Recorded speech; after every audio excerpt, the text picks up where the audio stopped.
It is always weird when we do record during the daytime. You're right, I love Ashley. it, but like I'm looking out my window and it's like there's this strange light coming from the left of me, and I'm like, oh, it's a window. That's right. The outside is there. The outside's there. It's cloudy, but it's there. Listen, the hardest part about this week's assignment, Ashley, was not going ahead and finishing the book. There's there's a smattering of Prince Lestat left for us. We're almost done. Yeah, it was really hard not to finish this, especially considering how this, how this part ends. And then I was like, don't go ahead, Ashley. You'll start getting confused about what happened in which part, and you'll get too excited. You gotta just read them in. I mean, you as the listener, you don't. That's the beauty. You can binge us just like you binge the book, and take us whenever you want us, et cetera, et cetera. Ashley and I do have to do these things in order as a general rule. So annoying. One quick note here. I wanna show you, Ash. I don't know. I'm gonna have to stand up so you can see it better. Let's see. Boom. I King love of the Crew. it. It's so awesome. Since 1940. So okay. It turned out so great. So we're doing these a little DIY. I ordered the shirts. I ordered the designs from this cool, the transfers from this cool company, and I did them all here in house or whatever the other day, and like in a flurry. Joel. It was fun, honestly. But I did the math badly as I was putting the shirts together, and I texted Ashley and I was like, you get no Mardi Gras shirts, as it turns out. I did them wrong. You do have 2 logo shirts coming to you, though. And they are beautiful, and that is the softest fucking hoodie. Did you get them already? I did. Oh, fucking awesome. Okay. Yeah, I wore mine, but then I was like, I didn't know if it was like a new version and I should wait. No. It's okay. So it is a slightly different version. So here's the thing that we've faced in the past with merch, and you can go and check this in the future, articulatecoven.com/merch. If the store is open or when the store is open, that's where it will be. That's where it'll be. Yeah. And I think I'm going to do this a little differently than I did this last time. I ended up eating a lot of shipping costs the way that I did it this time. I did it for a smattering of folks, so it was fine. Yes. Yeah. That's going to be my word of the day, by the way. Smattering. Yes. It was only a handful of folks that ordered the Mardi Gras shirts. We hooked those up. We got those shipped out. But yeah, I lost money shipping one to Canada, I think, specifically. But it's okay. But it's for Melissa. Exactly. And I'm so excited for her to have it. It was so much fun sending our logo to New Jersey and Texas and Florida and Canada, awesome. Quebec. I had to sign customs forms, Ashley. You did promise there's not drugs in here. No drugs in here. I didn't tell her this. I think apparently because of tariffs, Melissa may owe like $250 or something when they show up with the package at her door. God, I'm because sorry. It's paid upon delivery. And I was like, well, is it going to be a lot? And she goes, no, the value of the shirt is what they base it off of. So like, no, it'll be like at most a couple of. And she said, and she paused for a minute, and she went, Quebecian dollars? I don't know. And I said, I think it's just Canadian. I think it's just the one currency for the country. She goes, you're probably right. Anyway, good time at the post office for old Joel this week. But here's the thing. The way that we're doing the logo is slightly different now, and we're going to be able to get some higher quality shirts in the future. I got to look at the finances and break it down. I don't know that we'll do a sale between here and the live event. However, everybody that's going to the live event for sure, we'll do a sale ahead of time. We'll bring a bunch of shirts to New Orleans, and anybody that comes to see us there, you can have one ordered ahead of time, and we'll probably have some blanks to put together for you on the spot. Honestly, it's not that hard to do, and it's sort of fun to watch the process. I thought that this was a possibility because we used to go to these gymnastics meets, Ashley, for my daughter. And they do this there. They're like, pick the shirt that you want or the item of clothing that you want, pick the design you want. Do you want to personalize it with like the kid's name on your sleeve or something? And then we'll smack it on there. We'll put it all on there, and like you come back in 30 minutes and you can get your shirt, It was that was pretty much what I was doing in my kitchen the other day. Anyway. That is hilarious. What an operation. Indeed. We are not a merchandise program, ladies and gentlemen, theys and gays, friends beyond the binary. We are a podcast about Anne Rice. It's true. And t-shirts.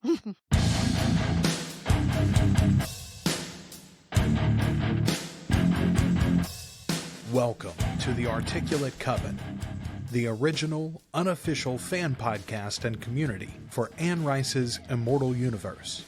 The Vampire Chronicles, Lives of the Mayfair Witches, and the Immortal Universe TV series from AMC and AMC+. The Articulate Coven is Ashley and Joel, but it's supported by listeners just like you. Find out more at articulatecoven.com/join. This is a delicious book, and I am excited that this week we get to share a little bit of feedback from you all as well. Yay! Yeah, exactly. So this is going to be a good time. We are the Articulate Coven. We are your hosts. I'm Joel. I'm Ashley.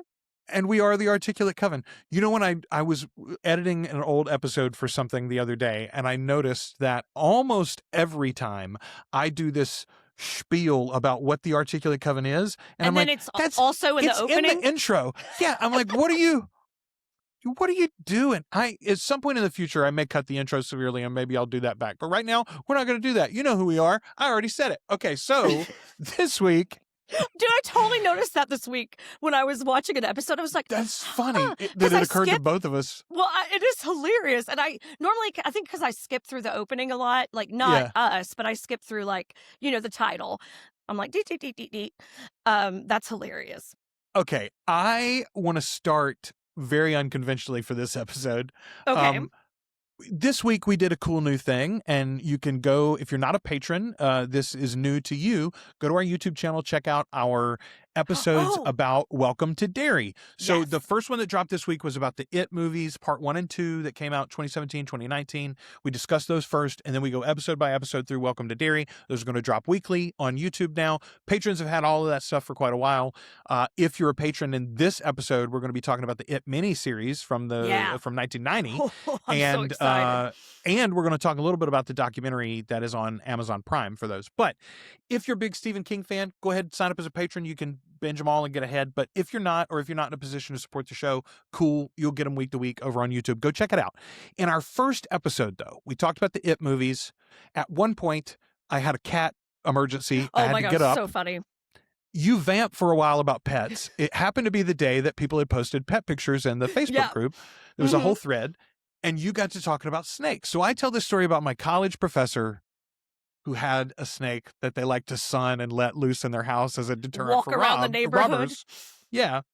We got the craziest fucking feedback that we have ever gotten, Ashley. I mean, genuinely, this is, I mean, it's first of all, we're going to giggle a little bit and we're going to make jokes. So this is the blackest of humor. I will just go ahead and say that. Oh, no. Okay, here we go.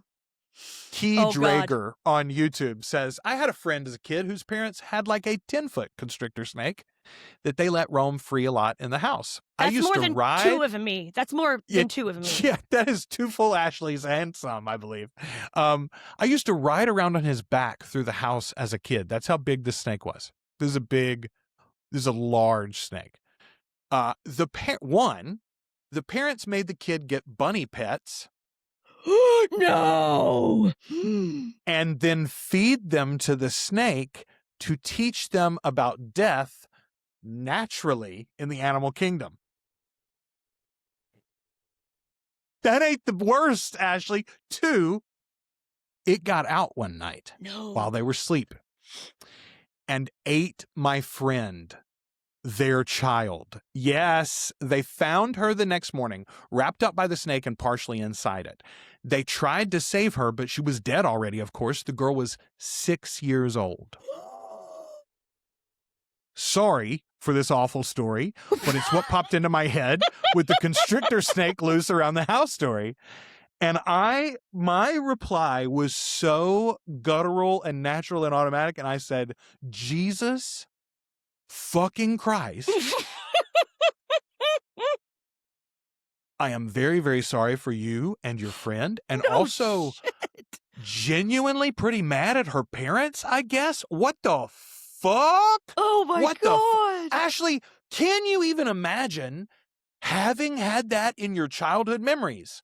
My friend that got eaten by their pet snake one time. Yeah, that's fucked up. That's, there's not a question about that on the childhood trauma questionnaire. No, But no. there should be that maybe should go up to 11. Yeah, I've done a couple of those assessments about depression, anxiety. I don't believe there's anything that would no, that wouldn't be on that would test. cover In fact, that would cover that experience. No. Holy shit. First of all, thanks for sharing that. I hope you're not pranking us, honestly, because I have genuinely felt bad about that a couple of times this week. But also, what a fucking story. I mean, What even a if you fucking made it story. up, holy shit. Yeah, it's a great we like a good story. paragraph long horror story. But I mean, Jeff, think about just being the friend of the kid. Never mind the parents. I'm assuming they didn't have any siblings in the house. They would have disappeared first, I guess. Oh my God. Jesus Christ, man. Don't have giant snakes loose in your home. Just Folks, please. don't do that. That's a bad It idea. stresses me out. Whew, Lord. I really, y'all, I have trouble with snakes. I have snake friends. Now I have friends with snakes, and I have snakes that I like that I can look at pictures at. But when I run into a snake out in the wild, I literally just freeze. And then silent little tears trickle out of my face. Yeah. And then I'm just stuck until Brett can get me around it. I mean, I don't do really well with spiders. I don't go into the reptilian houses at zoos. That's how I make feel myself. about snakes. I make myself every Why? time I do it. Why do we need to? I don't ride roller coasters either, Ashley. Well, I don't do that. Listen, Jesus said, "Lo, am I with you always?" I'm going to stay.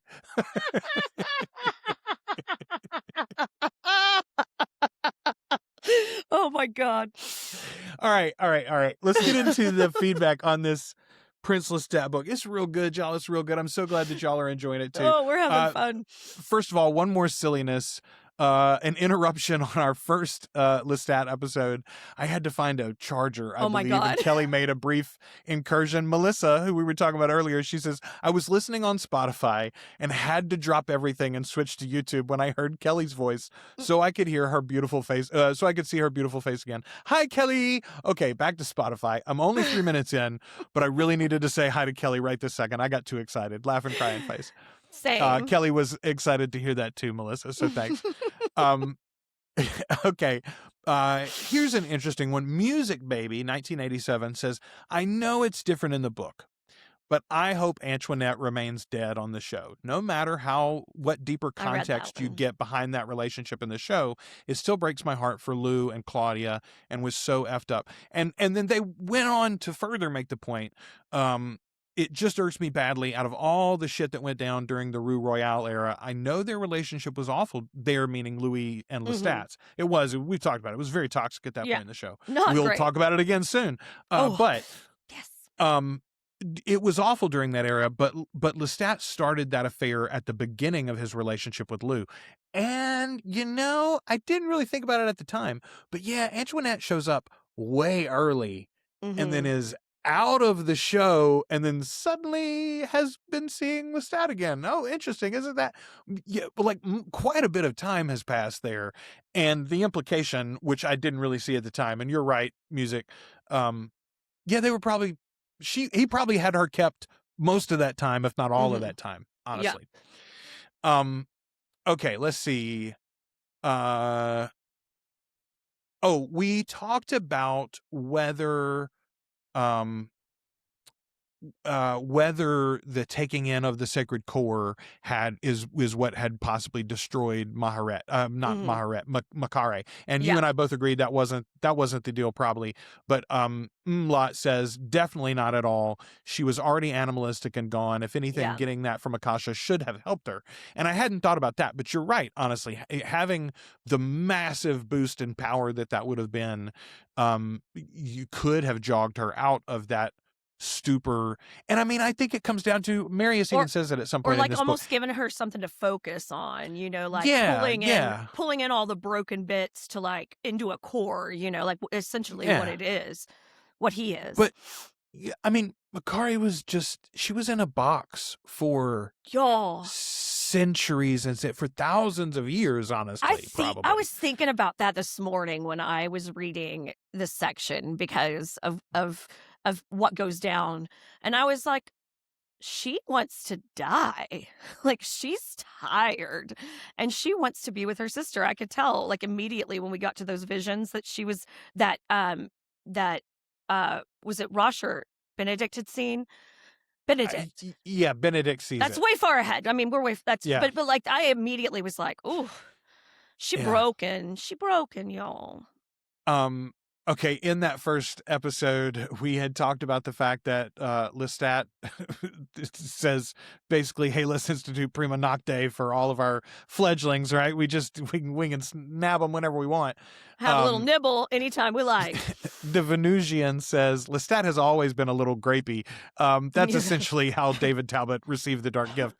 Yeah, we forget because they've made up afterwards, but like... Right, they're friends again, but...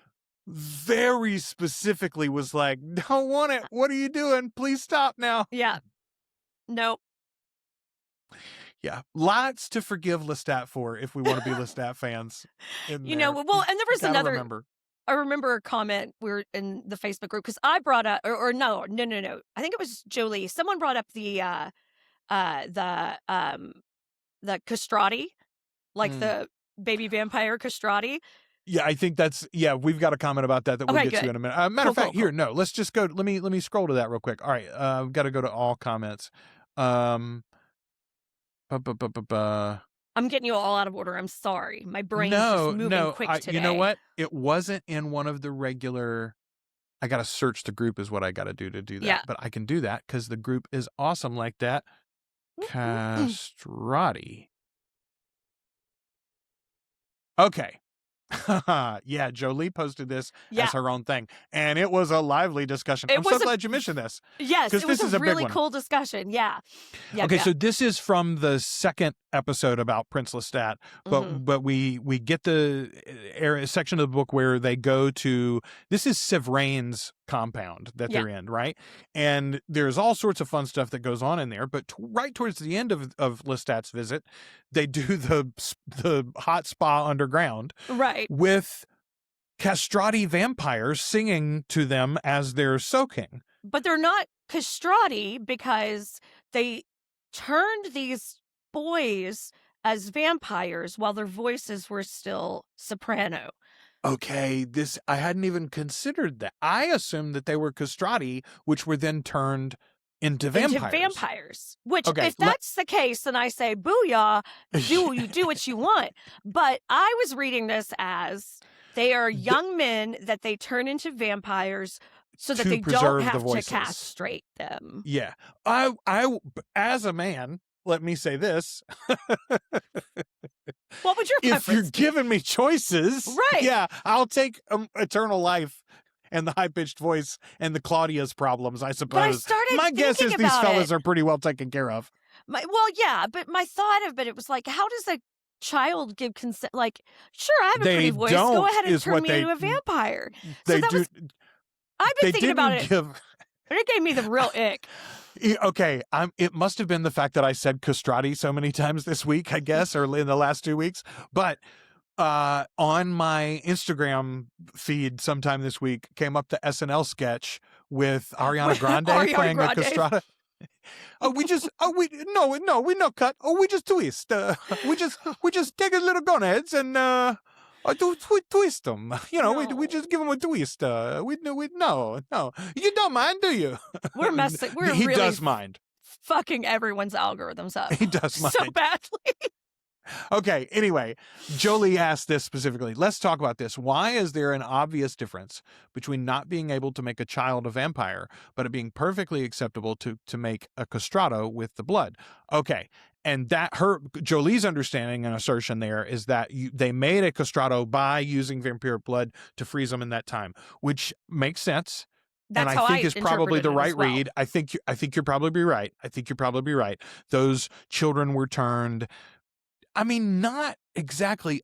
I mean, okay, so Armand was turned in the end out of desperation because he was dying.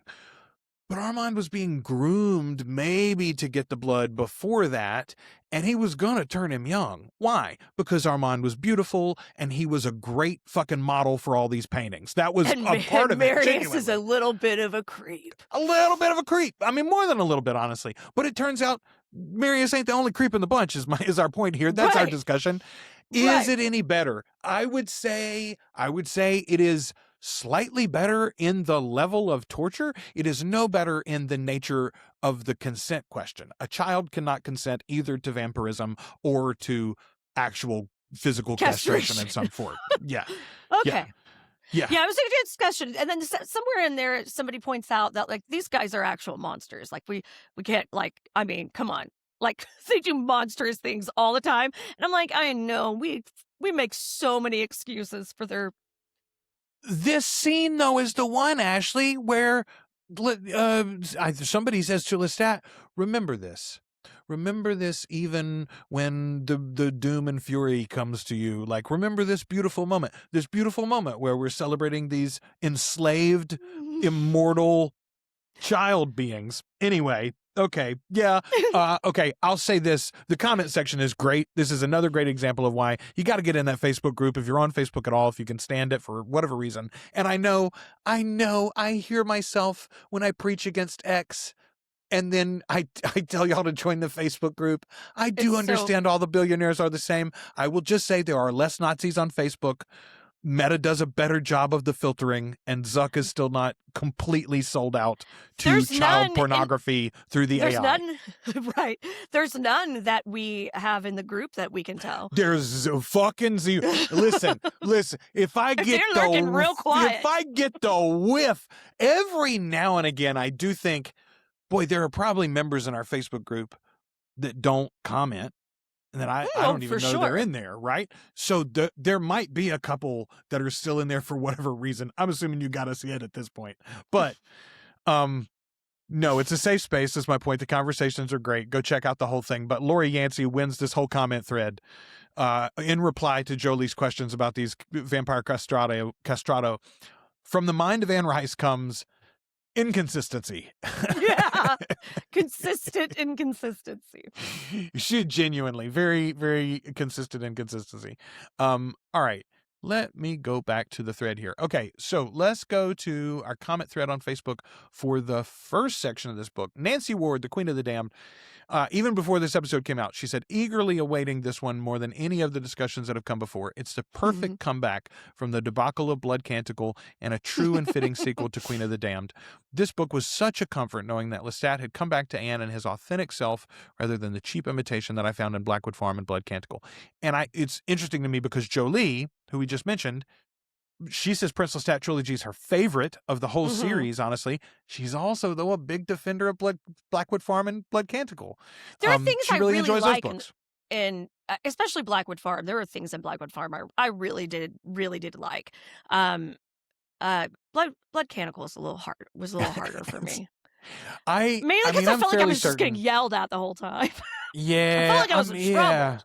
So it feels like a sermon from inconsistent characters that I don't like. That's not good in any of the directions. And it's like a shadow version of Lestat. Like he's just it's just like you can almost see through him. He's like not quite fully there.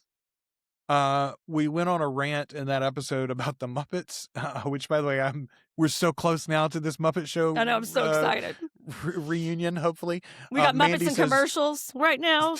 Mandy says, Joel, go back and listen to just how much you sound like Kermit when you're talking about Kermit. I love it. Kermit's in my wheelhouse. Kermit's absolutely one of the ones I can do. I do a pretty mean Yoda, too. Both of those pass with Kelly. The one that I can't do for Kelly is my King Candy. I do a pretty good, King Candy was, what's his name? Wash from Firefly. Yes. God, he's such a great actor. He so voices great. everything. Yeah, but I love King him. Candy, he's making fun though of who is the actor. Is this God, King he was Candy? In all the old... Is it Wreck-It Ralph? Yeah, it's in Wreck-It Ralph. Or is that what you're... Yeah. Love Wreck-It Ralph. But King Candy is making fun of who? He's an imitation of an older Ed Wynn. Ed Wynn's the guy. Okay. So Ed Wynn was in a ton of old Disney stuff. All right. I remember him. He's the Mad Hatter in Alice in Wonderland, particularly. Yes. But he's Uncle Albert and Mary Poppins. He's the one that flies. He's the toy maker in Babes in Toyland. That's the one that sticks in my head the most. I watched so much Babes in Toyland when I was little.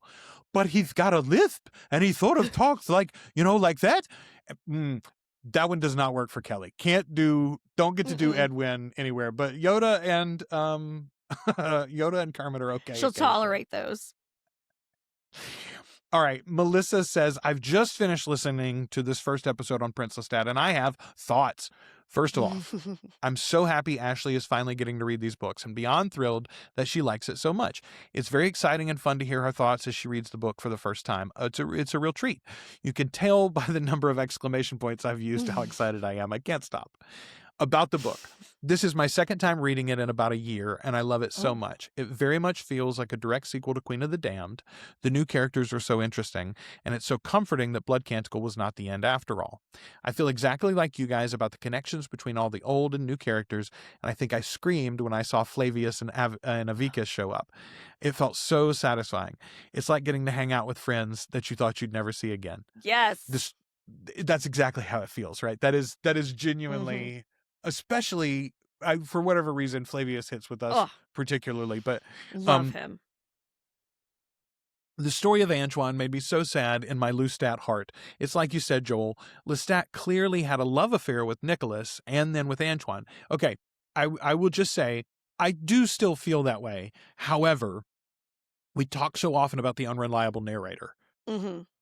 This is Antoine's feeling of how this relationship went, right? We do not know we do not hear Lestat's love affair with Antoine and him genuinely saying, I can only be myself with you. We don't hear that. We hear Antoine remembering that. Also, let's be honest, Lestat is like... be feeding him bullshit. Well, but he's also the bright light of Antoine's life up until this modern day, right? Until Antoine is taken in until he's taken in at, what's the name of Armand's house? Trinity Gate? Trinity Gate. That's Trinity it. Not Gate? Covenant Gate. Trinity Gate. Yeah. Until he's taken in at Trinity Gate. He's sort of it's very recently that he just figured out like checking, right? Like It's not, he didn't figure out the modern world until real recently. Bless his heart. Yeah. He's been a wander. And so I'm just saying he could have romanticized it a little bit. But if we take him at his word, then yeah, it is a little sad that Lestat has this like passionate thing with, we know that it was passionate with Nikki because Lestat remembers it that way. Mm-hmm. Now, we've also talked so many times. It's easy to have a passionate affair with a crazy person, Ashley, isn't it? They're very passionate. They're very passionate. In all the directions, which is where you come into the... I mean, like... He basically baited Armand into cutting his hands off. Like, let's be honest. Like, dude, Nikki was not a well boy, but so there was passion there. There was clearly this passion apparently for Antoine, and yet both Lestat and Louis sort of look at their time together in New Orleans in the books as a little cold and distant. Mm-hmm. Now we have the hindsight of knowing this is like literally a 300-year romance almost by the end of it. But the TV show has portrayed it in a way that I genuinely do think if you're a TV show fan first and you come to this book, you are going to be shocked and appalled by this, by the turn that the Antoine story takes from the Antoinette story. For sure. Yeah. Those two do not line up in the telling, for sure. And I will say that's one of the few times that there's been a character that is behaving in a way that's very, or being presented in a way that's very different than they are in the books. I feel like that's very different. I was kind of surprised. I was kind of surprised at this inclusion of Antoine, honestly, because I was too. He doesn't seem like he's that important to Lestat. But it does. I think what it does in Anne's mind, at least, is it's a symbolism of how like old feuds are gone. Right. Yeah. And for sure. Our elder characters have that because we see like a lot of the Queen's blood going and entreating with Maharet at her welcome and having, good interactions even before the crisis starts. We hear stories of like, oh, like Seth a went to long-term see open door. Yeah. Come on yeah, down. exactly. Yeah. And so we've seen that from the characters that we don't know so well, but to see Antoine and Armand like just welcome each other together like that is first of all, they're not even directly connected, but the fact that it's like 5 of Lestat's exes are all just having a party together in New York. That's a weird Airbnb experience that they're having in and that's there. like before the crowd shows up. Ashley, it's genuinely and what there's are a they lot talking more about? exes. All of the other exes are showing up later. Okay, we had quite a few lines in these last couple of episodes, Ashley, that probably should have been titles. Maybe should definitely become t-shirts in the future. I don't know. Kayla gave us one. She said, "Y'all worried about Chekhov's baby? I fucking choked." We were talking about making Victor. Okay, so let's funny. see. There's another one here. Oh, the one about fuck him and flush him. Yes. Fuck him and flush him. Boy, I'll tell you this. Okay, so we cut shorts out of these episodes and put them up on TikTok and Instagram and Facebook and everywhere. The fuck him and flush him video was not suitable for most advertisers and has limited ad availability on all platforms. Yeah, someone on social media tried to police my profanity this week. I was like, oh. Good luck, buddy. No one's ever been able to do that. Oh, okay. All right. Nancy says about our second episode, the brat is maturing into the prince and learning what his existential purpose in the world could be. Such a beautiful new chapter in his life and all their lives, really. And Jessica Rose comments under that, says, I'm a bit behind on my reading and I haven't read this one in a while. It just occurred to me, though, is there a reason he's the prince and not the king? Considering we've had queens up until now, were they all worried that would just go too much to his head? My comment to her, and I think the same thing as I still think this now, I think he's just been called the Brat Prince for so long it felt right. I think there was feels right. Also, though, there are so many elders in the tribe, especially when we get to the end of this book. There are so many vampires that are significantly older than Lestat, exponentially older than Lestat, and yet he is the monarch at the end of it.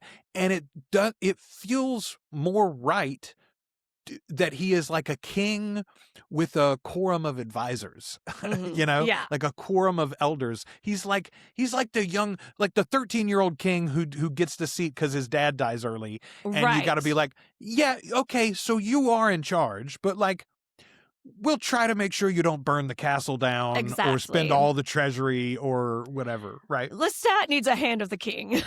Yeah. Oh, if ever someone was needed there, you're right, absolutely right.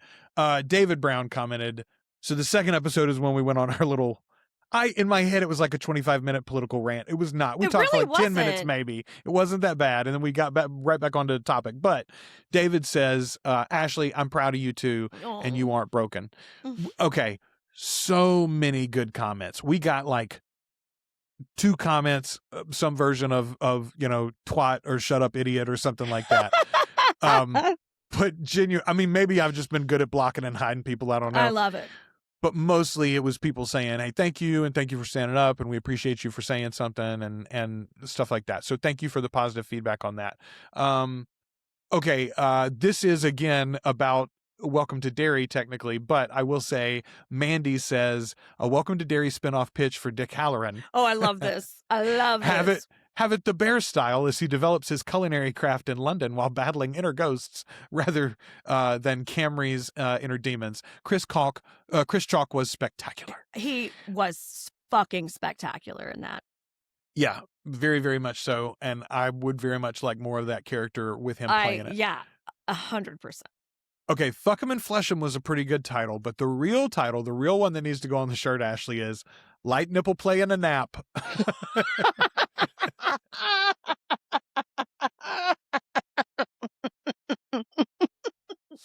Oh, goodness. The shit That's that comes so out of our good. mouths. My God. Here's one of those positive ones I mentioned earlier. Mostly Harmless 68 says, hearts times 1,000 for your opening FU list. The world is insane and terrifying. I think I'm still a little too terrified to do much at the moment, but I love you guys so much. From inflatable frog-ridden Portland. Oh, Okay. I love Here- Portland. I do not have, I don't know about you, Ashley. I was up late last night. I haven't mentioned on air, but my neck's really hurt in case I'm sitting weird. I do not have the mental or emotional energy for an actual like ongoing political discussion today. I will just say this, and I want to take your temperature and see if you feel the same. As bad as shit continues to be, I genuinely feel we might have hit a tipping point. I see people putting on baking pans to go out at 9 and 10 p.m. in the middle of the fucking cold winter in Minneapolis to defend themselves from ice and to still hold the line and to make sure that they see we outnumber them and we're not going anywhere. Yeah. And no, we're not folding because you shot a couple of people. And no, we're not folding because you lied to us the day afterwards. Yeah, you betcha. Y'all, the big newspapers have been over and spread their cheeks for the president.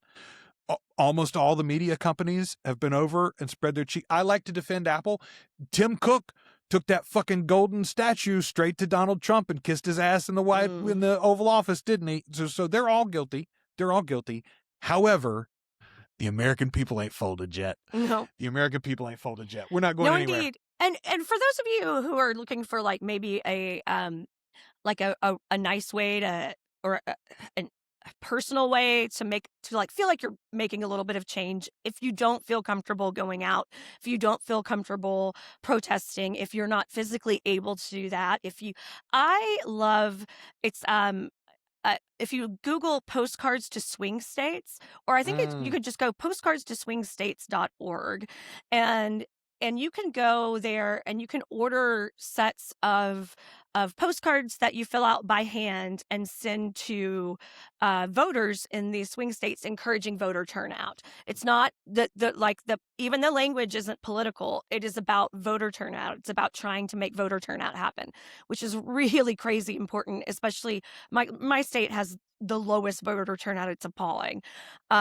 But yeah, so that's a way I recommend if you're feeling a little lost.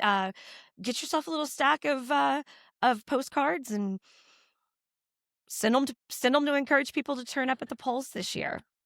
Let me make one other suggestion to you. The organization that I'm spending some time and energy on is Indivisible. Indivisible.org nationwide. There's chapters all over the country. You can get involved locally. Probably if you're in any size city, there is already a chapter organized and you can just plug in. But if there's not one, they give you the resources to help set you up. Indivisible has done a fantastic job with their messaging. A lot of people are demoralized and in particular mad at the Democratic Party and don't feel like working through them is an act of resistance. And when you got the two leaders in Jeffries and Chuck Schumer saying that we need to reform ICE instead of abolish ICE, which is popular, by the way, with more than a majority of Americans now. It doesn't matter your party affiliation. More than a majority says we ought to abolish the organization. This isn't a radical position to hold. Anyway, if you feel that way too, you don't have to get aligned with the party. Indivisible's doing the right thing. They're finding the candidates on a local level. They're trying to put progressive candidates into every single election. That's what has to happen. We have to build a bench. We have to build people at every level that are ready to step up and take the next election that comes open. These seats open up all the time.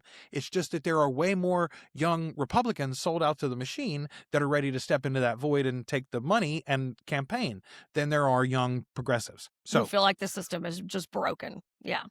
I mean, and look, I understand it. We're all we got a family and a business and a life to take care of. And it's like, I don't have the energy to try to solve the world's problems. And also, I'm not a political expert. Neither are they. That's the dirty little secret. They all get to Congress and they let the machine tell them how to vote. Exactly. So, like, let's don't do that. Let's just don't do that. Let's listen to our constituents. Let's put some decent people in office. If they can do it, so can you. Okay. Let's put some decent people in office like Prince Lestat. God damn it. I vote. This blonde bastard has just done the hard work, Ashley, to earn our votes. He really has. He's put in the self-reflection when really needs. He laid down for almost 10 years and dozed while lots of shit happened. Yeah. And then he got up and he fucked around with a couple of witches. That's what Lestat did. Yeah. Yeah. Okay. He has some things to atone for, I would say. Okay. Here's my first note. You think you're making an informed decision, but you're not. You don't know what it's like when it's you. Wait. I was like, what did I write here? You think you're making an informed decision, but you're not. You don't know what it's like. You can't know, but it's what it's like to be both alive and dead. There you go. Okay, Victor in particular, although Rose is, I think, pushing Victor from behind. Hey, don't you think we need to get that blood? Probably. So it seems like a pretty good idea. But Victor is very insistent early on, and they're telling him, they're like, "Hey, man, you don't. This is a final decision, actually." And it was sort of thrust upon most of us, honestly, if we're being truthful. When is it the right time? Like, I really do agree with them. Like, it's dangerous. Like, it's a dangerous time to be turning. Like, they're in danger anyway, but it's a dangerous time to be making baby vampires. Marius has a beautiful line to Rose. Oh, she doth teach the torches to burn bright. It seems she hangs upon the cheek of night like a rich jewel. I love how all the vampires immediately treat Victor and Rose like their favorite nieces and nephews. Yeah, like family right away. Boop. Even the ones that don't particularly love Lestat, right? Yeah. Like they're all, well, these two mortals are the most precious mortals ever. There's an instinct they all have to protect them, you know? Well, and that could just be self-preservation, to be fucking honest. They know Lestat would lose his goddamn mind. You know what I mean? Like, whew. I suppose you're right. If you are under the watchful eye of the Mad King, you want the Mad King to be happy, I suppose. Yeah, for sure. Like, we don't know how he's going to act. He's not been acting right lately. Let's be real. So Rose and Victor have started sleeping together here as we open this part 3, and she tells Victor that he doesn't have to lie anymore about what the vampires are. Victor says, "Woo, thank goodness I can't keep secret. I can keep secrets. I can't lie though. I can keep secrets. I can't lie." That is how I am as a person. I'm a good secret keeper. Lying is very difficult for me. I try not to lie ever. I'm bad at it. It strikes me that that's kind of a genetic trait, though, for Victor, because his daddy is pretty much that way. You know, Marius tells him, you can't tell anybody about the king and queen. And he doesn't. I mean, until he does. Until he does. But he doesn't lie to Louis and Claudia. He just tells them nothing that whole time that they're asking. He's not really a liar as a general rule. It's one of the reasons why I think when we talk about the unreliable narrator, a lot of people are like, what's not true in any of the Vampire Lestat or the Queen of the Damned or the Tale of the Body Thief? And I'm like, we don't know because Lestat wrote it. Yeah. Like that's the problem. Lestat wasn't lying to us on purpose, I don't think. I honestly don't think that much. Like, reality is a state of mind. Your version, you know, like, we've discussed this 1,000 times. It's your version. I don't even think that Louis was, like, necessarily lying that much. I don't think Louis was lying. I think Louis was pissed, and that's how he remembers. That's how he recalled it. That, you know? Man. Rosh is having second thoughts. Oof. And it's like, okay, you and I have talked about it before. One of my favorite musicals, one of my favorite films is Jesus Christ Superstar. And damned for all time Yeah, this is some real Judas shit happening. is one of the best parts of the whole play. It's too late. You can't take it back. It's done. But does it mean that you're damned for all time? Here's what kills me though, is like, I mean, I don't know. I like to think that Rosh still does have an out. Even at this late, there's some moments here where I'm like, well, it could have gone a different way. No, it couldn't have probably in the end. The real resolution of this was always going to be what it was. Yeah. Like it's almost, I mean, it's like, well, especially knowing that Maharet was thinking about dying, wanted to die, even if she wasn't going to do it. That's what she fucking wanted. And when Jesse says that, is it Jesse that, whoever says that Maharet, if she wanted to defend herself, she would have. She could have killed him easily. Yeah. Benji is sending everyone to find Rosh. An elder can hide his thoughts, but he cannot hide the beating of his powerful heart, nor can he hide the hum that emanates from his very person. Okay, we called it the groan on the TV show. I think this is what that may never come to. That anything, would be crazy, because that does seem to be like a loose end that they were like, oh, that was just the building. They may write it off as simple as that it's Armand. Armand is so powerful that he gave off some sort of sound. Yeah. I don't think that was the intention, and I don't know if it's ever going to come to anything. But I do think when we heard about that noise, this is what they were talking about. It occurred to him that he ought to call Trinity Gate and offer to return the boy and throw himself on the mercy of others.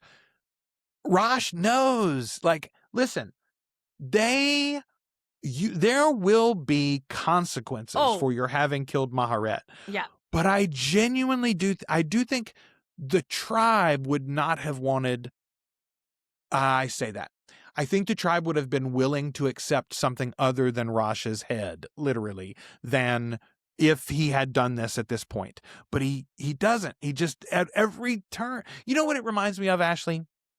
It reminds me of folks that realize now they were wrong about a certain path that they have followed in life. And yet, to admit that they were wrong is more loathsome for whatever reason than turning around and doing the hard work of catching back up. Backtracking. It's so easy. Yeah, it's so easy to come backwards. I really don't understand it. But Rosh just digs in every opportunity basically here. He digs in again and again and again. And it's so, like, because he isn't in his right mind. Like he's being, like, he's infested too. It's just like, oh, it sucks. I feel bad for him. But he's also fucking up all over the place. Okay, here's what finally hit me in this reading that hadn't hit me before. Probably the worst thing that Rosh does, and maybe the most unforgivable thing, is his involvement of Benedict in all of this. Everybody else says, oh, it can't be Benedict. Benedict could never. Benedict right here, he says, I've never tortured a human being before. He's got fucking Benedict holding Victor and says, I'm going to call you on this phone, and when I tell you to cut him, cut him. What the fuck are you talking about, brah? Like, that is not my way. We mentioned her earlier. It would be like if I said, hey, Melissa, in Quebec, I got some people that we need to rough up. Of all people, feels Melissa. Like you're the number one that needs to jump in the car with me. Here's the bat. You just hold it. Swing it when I tell you to. Well, and it does make me question, too, like, how much she loves Benedict or how much Benedict is convenient to keep around, because, like, when I think about, who is it? His name begins with an E. Avicus? No, an E. He was he's one of Rosh's vampires. Maybe it's not an E. Oh, Everard. Everard says that he thinks Rosh has to be dead because he would have come to try to find him. And it's like, well, he never does that. He never goes and tries to find his more powerful, his more, he's in love with all of them. That's clear. He loves them all. But, like, who he keeps around is someone he can control. it's very they're like possessions almost. Mhm. He's very fond of his collection of immortals Yes, that he's built. yes, yes, Yes. yes. They're not I mean, there's no scenario in which Lestat sends Louis to go and hold somebody hostage. That would be or the to worst do person to say. Now, if you need someone to go kidnap someone and burn a or to building burn a house down, down. Yeah. that's Louis. That's your guy. He's got you. But I mean, Lestat would never put Louis in this position to have this sort of No. mental and He'd use moral Armand. guilt afterwards. Yes, yeah, you got a henchman already. Like you don't need. And if Raj again, could have gotten anyone else on his side, he could have taken someone more powerful with him. But he okay. did. I think he could have. I think he could have, Ashley. That's my thing. I think there are members of his fledglings. There are some of his fledglings that if he had approached them in the right way, he could have brought them on. I think he chose Benedict because he knew Benedict wouldn't question him. I think he knew Benedict would never push back, whereas the others would give him counsel. And maybe they would have followed him into battle anyway. Right. But they would have said, but why are we doing it? Isn't there a different way to do this? Yes. Well, you're a good candidate. Here's what's crazy. This thing probably needed to happen anyway, and it's probably what the tribe would have decided, and Rosh would have been a decent candidate to have been considered anyway. Right. Much like this is like the Pope fucking council, right? Like he's got a big stable that would have voted for him, and then you can consolidate by making good arguments. Anyway, I just feel like it's almost like it's like a Shakespearean tragedy in some ways, right? Absolutely. Like he could have won this other ways, and he just chose this bloody path. Yep, 100%. It's crazy. Okay. Here's the thing that kills me. Lestat shows up fucking fly. He's been in the Amazon jungle. He's been flying across the world, and everybody remarks in their heads about how he looks as he enters. Flavius leans over to Flavius has never met this person. No. He leans over to someone else and he says, he is all that anyone ever said he was. Yes. Yes. What's the guy's name? What's the new hot actor's name that's in Wicked? He was just voted as Jonathan Bailey? Okay. Christ. Okay. Jonathan Bailey is a great example of this, I feel like. Like, Jonathan Bailey is one of those people you almost want to detest because it seems unfair that they rolled fucking 20s in all of their stats, right? Like, he's good looking and he's intelligent and he's got a beautiful voice and he's capable of doing choreography and he's interesting and like sweet and also kind and blah blah blah blah blah, fun to work with apparently. Okay, people love him. You know what, he had he used so he's in Bridgerton. That's the first thing I saw him in, and if you see him in that, I mean, he's delicious in that. But that's Lestat. He had a horse. Lestat. He had a horse that he had in that show that he rode. Jonathan Bailey had a horse in Bridgerton that he rode, and he took that. He got them to hire that horse for Wicked, so he had the same horse. Like, that's the kind of guy this guy is. Like, if you want to try to hate him anymore, Joel, I'll tell you how hard it is. But we've talked about this before. There are people like that in your life that you stumble across and you're like, oh, Jesus, they're just like, they really got the genie out of the bottle there, didn't they? Yeah. It's not exactly the same thing, but there are some people who have like, 9 out of the 10 stats fully filled, and then there's like the moral one that's a real hole. Right. Right. We've run into those people too. Still compelling as fuck. Gonna cause you problems in the end. Yeah. But it is fun here to watch maybe even some of the skeptics in the tribe go, well, okay, I do understand why we're going to put him at the head of the table. Well, he walks in and they're all basically like, damn, They start to bow effectively. Like, okay, I love the fact that there is a crowd outside. Benji's been saying, don't come to New York. don't come here. Don't come to Trinity Gate. We can't let you in yet. Let the elders decide. We'll get back to you. As soon as there's something to be done, we'll tell you. They've still come anyway. Yeah. And when it becomes clear that Lestat's there, they get noisy outside. So he comes out like the fucking Pope on the balcony. Yeah.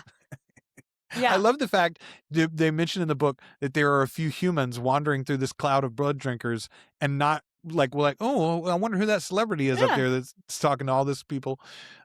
He says, I am here now and we will survive this. Do you hear me? Now be safe and be wise and be good. I fucking love that this dude shows up and he's like, now let's all behave. Yeah, behave yourselves. Let's not behave rashly. The audacity. All right, Gregory and Sevrain reunite here, and Sevrain says, we have the future now.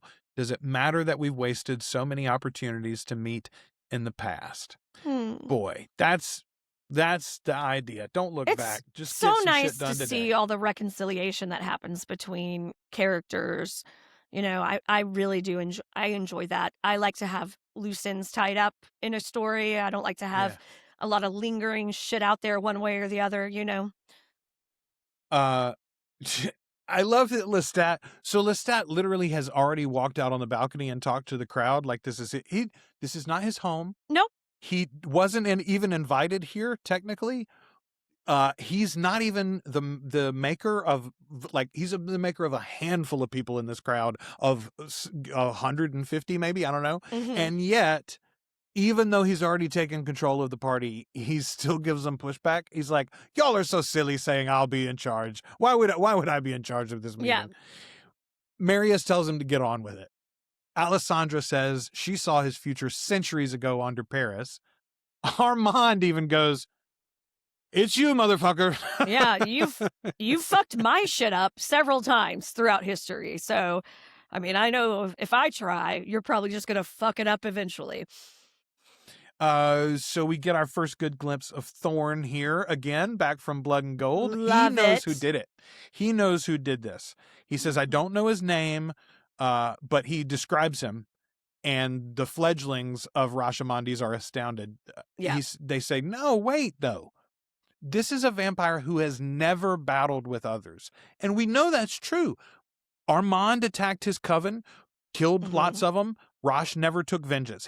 They hated them from afar, but he never went and did anything about it. Magnus stole Benedict and made himself.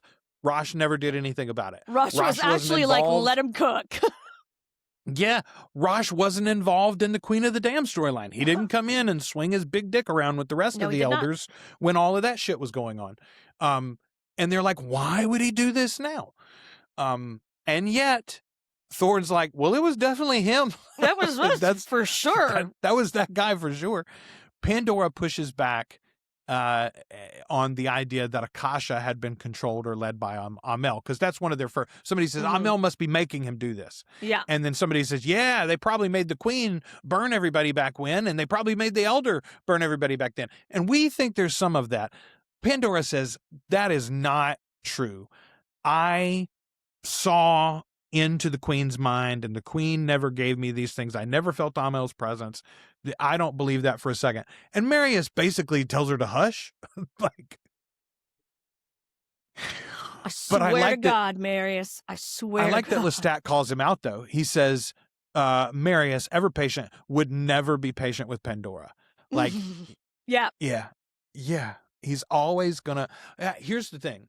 It's because she pushes his buttons. It's like, it's partly that. Let me tell you what I think that it is the biggest part of this.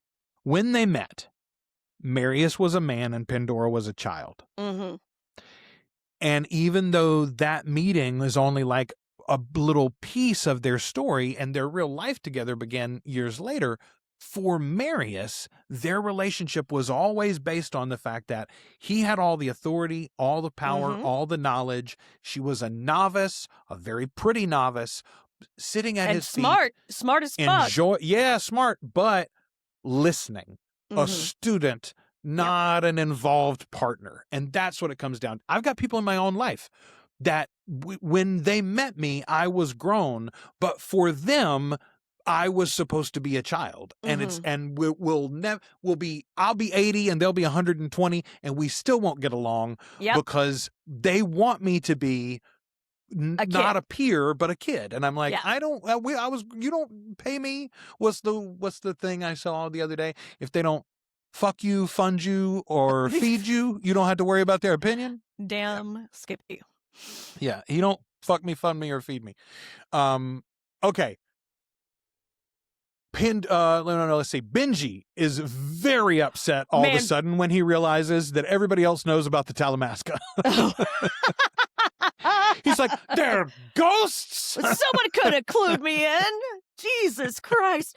Benji is like, he is definitely fueled by some white hot like rage right now. He's got some rage simmering right under the surface. Bless his heart. There's so many times in this where he's like, let's fucking kill him, and you're like, dude, let's chill for a second. This is so wrong, but I'm going to tell y'all, every now and again when Benji is angry and going on one of his little spiels, I see Ben Shapiro in my head yelling on his podcast. Oh my God. I don't ever want to see Ben Shapiro in my head. No, I don't ever want to see Ben Shapiro in my I know. Okay. I love the moment when they all feel it and someone finally says, Rashomoni's is coming. Mm-hmm. It's such a cool, first of all, you do have to remind yourself, there are like several people in this building that are way older than him, that are way more powerful than him. And yet he's just coming in here. He's making his presence known. Cocksure, right? Yeah. He is just like, I got a plan. Don't even worry about it. Yeah. Okay. I love that we see this debate amongst the elders from Lestat's POV. Rosh doesn't even really address him. Mm-hmm. It's like Marius is talking to him, and Seth is talking to him, and Severain and Everard all chip in and say something to him, and they're all sort of pushing back, and Lestat's just watching it. And then all of a sudden he goes, these motherfuckers are stupid. And Jedi mind tricks the phone into his hand. Rosh is like, I'll call and I will kill this boy if you don't do. And Lestat just takes the phone. He's like, yoink. This phone? Then he runways down the table and chops that fucker's hand off. I swear to God, we have to get here in the series. All I could see was what I was like, that fucking axe. Yes. Pulling the axe out of the coat, swing. Like, it's the moment. It's very similar to the moment in Kill Bill where Oshi Ren or whatever her name is, like walks down the table and like cuts the dude's head off or whatever. But like, it's so, again, we talk about Rosh coming into the situation cocksure. Oh. Our good friend Stuart Schrader, who was on the podcast with me, he used to say in college, sometimes someone would tell him that he was cocky, and he would say, I am not cocky, I am convinced. This is the difference. Rashomoni's is cocky. Lestat is convinced. It's convinced. He just takes that fucking phone, walks down the table, cuts his hand off, and he says, listen, here's what we're going to do. Your boyfriend is going to get called on that phone, and you're going to tell him to get my son loose, and if you don't, I'm going to cut you into small pieces, and I'm going to burn you. Not with the mind gift, because this is a nice table, but somebody is going to get me a fireplace real quick, and we're going to burn your pieces right here on this table in front of you. Fucker, what's up now? What's up now? Yeah. I love this part. It was delicious. And the fact that Rosh is like horrified that this is happening to him. Like, he is like, how the fuck did this turn so badly? How did it go so wrong? And then they call Benedict and he's like, oh shit, hit the fan. Okay, yeah, wait. He answers the phone and says, Rosh, everything went wrong. Everything went wrong. Yeah, everything went wrong over here too. Yeah, it's not good here. Even before that, though, okay, two things. First of all, this chapter is called Lestat, the one who cuts the knot, which I fucking love. I love. Everybody's like, what will we do? What's the song from? What do you do with a problem like Maria? What do you do with a problem like Rashomoni's? You cut it in, you cut it off, motherfucker. Cut his hand off. Cut his arm off. And then threaten to cut his legs off. We'll put him back on if you'll play nice, but also fuck you. We don't. I don't know if you know this. Lestat does not negotiate with terrorists. Actually, it's the official he does policy not. of That the is Prince Lestat administration. 100%. Okay, everybody starts backing up from the table, though, as Yeah, soon 'cause as they're this like, begins to "Oh, happen. Jesus. Lestat says, seeing someone dismembered is difficult, even for vampires of supreme detachment and self-control. Yes. Yeah. They're all Everybody's like, got a "Ugh." plan. Everybody's got a plan until you punch them in the mouth. Quick little shark punch. Oh, okay. So yes, they call Benedict on the phone. Rosh, everything went wrong. Oh. Makare woke up and Yeah. is chasing Benedict like fucking Jason from Jason Voorhees. Yeah. Yeah. There's a stalking that's happening. Dun. Meanwhile, Dun. Victor has escaped. Yeah, because that's how bad Benedict was at this job. Victor sets a little fire and also like, thank you. We love a firebug. When we actually get the full outline of what Victor did to get free here and like how it all played out, Super smart. Victor sets the fire. Benedict lets him out of the room. Victor puts out the fire. Mm-hmm. And then Victor just leaves Fucks off. because Benedict is like, oh no, what's going on? And also he's scared of Makare by that point. Yeah. Makare thinks Victor is Lestat, he's pretty sure. That's what he tells his daddy later, is he's like, I think she thought I was you. Yeah. She was very kind. She like strokes his face and kind of hugs him a little bit and then like, okay, let me stalk this motherfucker again for a while. Benedict is yelling at him. Concern is like, she's just like, what if she stops somewhere out here and she's just going to end up in the fucking sun? We're all going to die. Yeah. Rosh is yelling at Benedict, though. He's like, just fly, you idiot. She can't. She doesn't know she can fly. And Benedict's like, I don't know. Maybe, I don't know. I'm on this cliff, but she's still here. So Lestat lays out the laws of the tribe. Don't kill any vampires. Period. We don't kill each other. We only hunt the innocent. Or excuse me, we don't hunt the innocent. We only hunt the evildoer. And get yourself some little drinks. Little drinks and the evildoer. That's the way that we're going to do this thing. And it's like not a lot. He's not asking for a lot, and it's pretty simple. It's a lot of the same old rules, you know. It really, really is. Honestly, yeah. It's the good ones of the old rules. Yeah. We will not behave as things to be despised simply because we are despised. Okay. That one hit me pretty hard this week. I am so often, Ashley and I have talked about this before. One of the things that's so enraging about this moment in our political system in America is because we have our neighbors and the media and parts of it at least telling me and Ashley that we're the abhorrent ones. We're the ones that don't love our country or don't love Jesus or don't love our neighbor because we support immigrants and same-sex marriage and trans kids and, you know, whatever thing du jour you want to get mad about. But what it comes down to is Ashley and I are literally just trying to do the golden rule, and it's maddening. It's like, but our rules are so simple. It's like, first do no harm, effectively. How am I evil? Because I'm like, hey guys, y'all seem to be doing a lot of harm, actually. Yeah. This is hard sometimes to take because it is enraging, and especially when there is violence from the opposition, it's like, well, I do got to get my battle armor on and my rusty bat actually covered in barbed wire maybe and throw some paint bombs at a van that's been rented by ICE. I don't know. But also, it's not what we're supposed to do. I know the line's become a meme, but like when Michelle Obama said, when they go low, we go high, I do think that's something to aspire to. We will not behave as things to be despised simply because we are despised. I'm watching X-Men 97 season 1 right now with my 17-year-old. It's really fantastic. Good. I had such a good time watching that. But like the reason the X-Men are so resonant is because they fight and die to protect a world full of people that hate them. Yeah. Just for being them, just for existing. And like, that's the folks that I grew up idolizing. And I love that he says it here.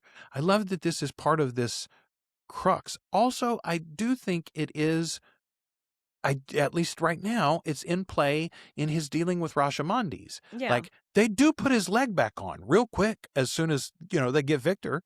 Like, they put him back together. They put his We're not bitch sure back what's going on. to happen. We're not sure what's going to happen to him. I'm still not sure what's going to happen to him, to be honest. He don't seem like he's happy about it, which is part of the problem. Like, you need to be thankful when we put your bits back together, actually. Right. You should, we could have kept them, Oh, goodness. Armand has boxes for that kind of thing. I mean, literally, he's got crypts. I loved this section of the book, and I genuinely had a problem not going ahead and finishing because I'm not 1,000,000% sure where it goes. I don't remember it all. You don't remember it all. And so I don't remember it all. And so I'm like, I think maybe, but I don't. And how, and what order, and I can't. Anyway, super excited to finish this with you all next week. It's a real good book.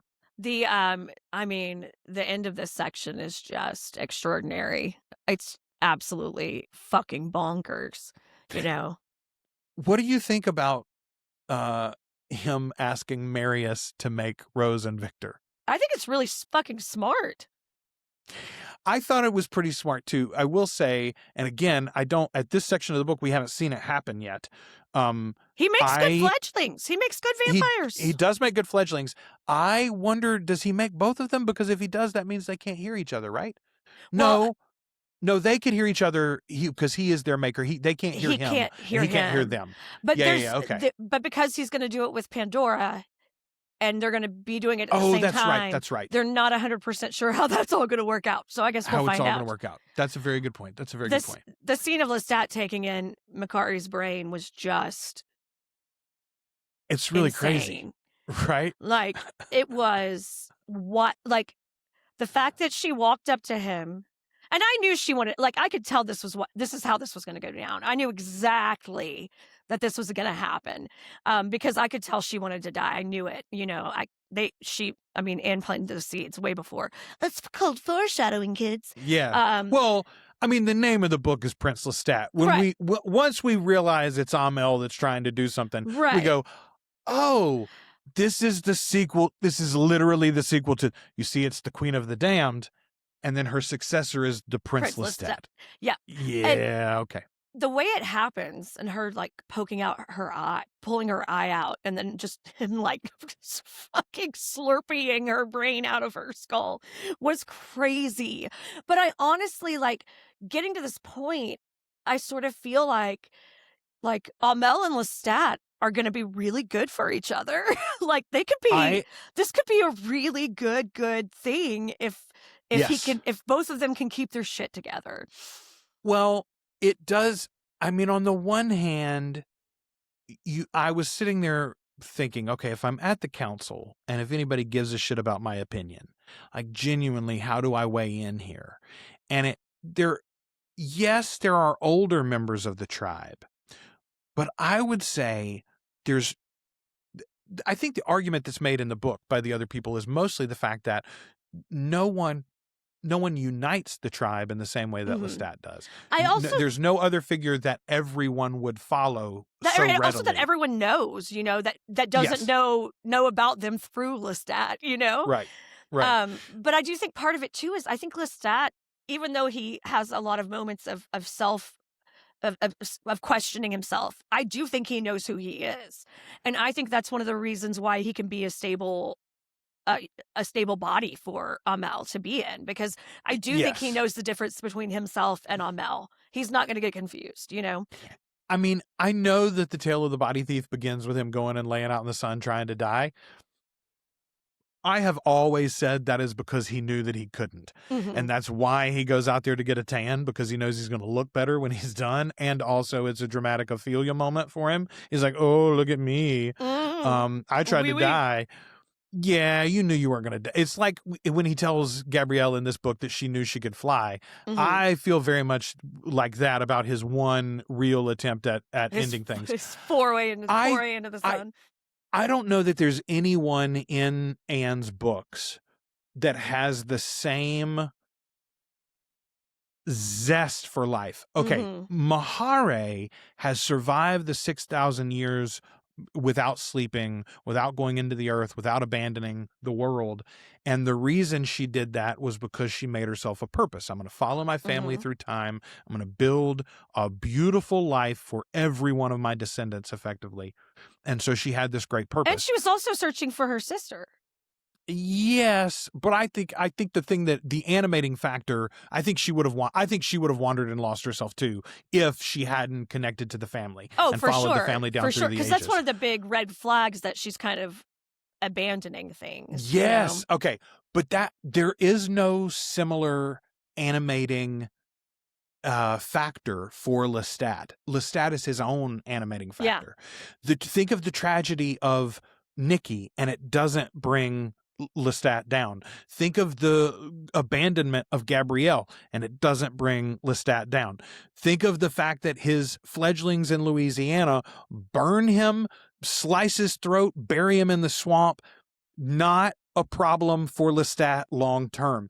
He spends decades trying to find Marius, can't find him, buries himself in the sand. Marius gets him, and he's like, hey, what about that queen? And gets to drinking queen's blood and trying to wake her up. Like, I'm just saying, this guy is his own animating factor. And Yeah. so if the question here is, how can we keep the flame of the tribe lit into the future so that the young ones don't die, so that we don't face the same crisis again because Amiee gets bored and tries to Mhm. bring someone, to their own demise? Lestat's the answer. Lestat's the obvious answer. And I know I got a comment from somebody on a TikTok this week that's like, I never understood the Lestat love. He's so uneven, and he's so this and he's so that. And I'm Yeah. like, yeah, that's part of why we like him. I don't know. Yeah. Have you ever I wouldn't want to be in seen a a long-term complicated relationship character? with him. It's in our fiction. In our fiction. Mhm. Yes. Yeah. Yes, This isn't indeed. someone I would want to be married to. What a mess. My God.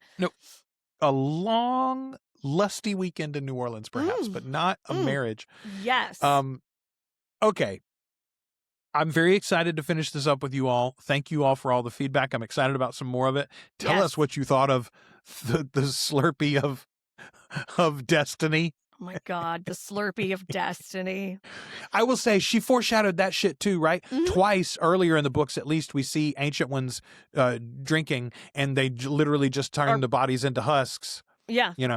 Also, Um, we just watched Welcome to Derry, and Pennywise was a brain-eating lunatic in that. So we're pretty Dude. solid on brain consumption in our When media right he now. rips that head off and just like chomps the side of the scope. Y'all, if you haven't listened to our Welcome to Dairy conversations, you got a lot to look forward to. Speaking of, if you are a patron, in just a minute here, we're going to go into Afterlife and talk about the It miniseries from 1990. Yep. Very cool stuff. If you haven't watched that in a while, it's on HBO Max right now. And the documentary that we're going to talk about is called Pennywise, the making or the story of it. That is available on Amazon Prime. Both no extra cost with your subscription. So if you got access to those, go check them out. All right. What do we got going on? You can go to articulatecoven.com/events and get info and access to the early live stream access for 2027. You can buy your ticket for the 2026 Convergence. We're going to be on the stage at the New Marinee Theater October 30th. We're going to have some VIP meetups across the weekend. Go sign up at articulatecoven.com/events. It's going to be so much fun. So what are we talking about next? Oh, yeah, we're finishing this book next week is what we're going to talk about next week. That's right. So come back next week, do a little bit more reading. It is so little, in fact. It's so little. Yeah, but come back and give us your feedback, and we'll all have a good time next week. Until then, we have been your hosts. I'm Joel. I'm Ashley. And we are the Articulate Coven.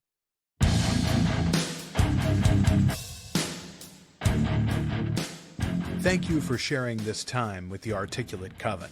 Support the show as either a free or paid member at articulatecoven.com/join. You can also find us on YouTube, Spotify, and wherever you listen to podcasts. Find more from the Coven with our sister show, Flan Again, covering the works of Mike Flanagan.